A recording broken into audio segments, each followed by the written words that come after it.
Psalm 23, a very, very common scripture. Verse 6 says this: Surely goodness and loving kindness or mercy will follow me all the days of my life.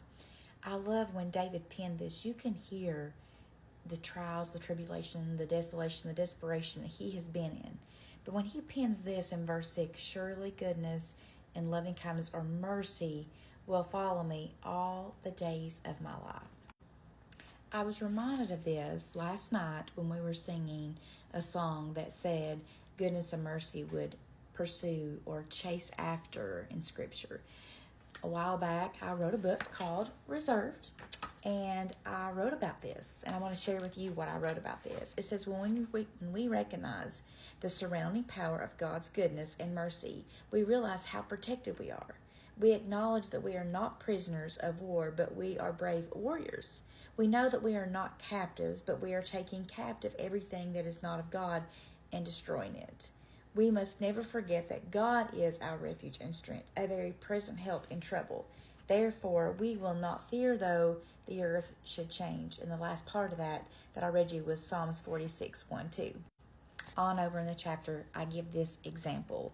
Imagine, if you will, that Jesus came from glory to stand in your place on the cross. He offered you salvation, and you accepted it. He is now your shepherd, and you are following him. And while you are following him, behind you is mercy and goodness. And they're pursuing you. So think about what the difference is in following and pursuing you. Mercy and goodness are pursuing you.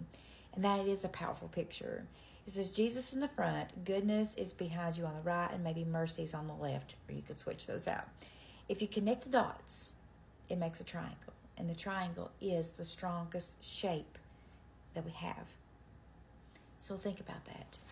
You may be going through a very difficult time right now, but you've accepted Jesus.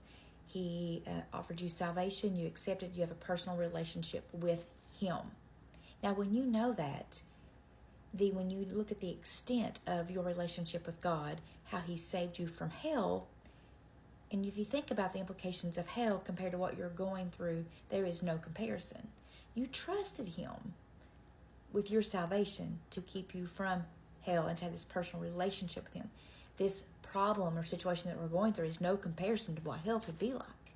But when you think about that he is your shepherd, and mercy and goodness or loving kindness is pursuing you, when you're tired and you're ready to give up and you're dragging your feet and you're exhausted, when you realize what's pursuing you, what is surrounding you, that to me just gives me so much peace, so much confidence, so much courage, all imputed to me by Christ, my shepherd.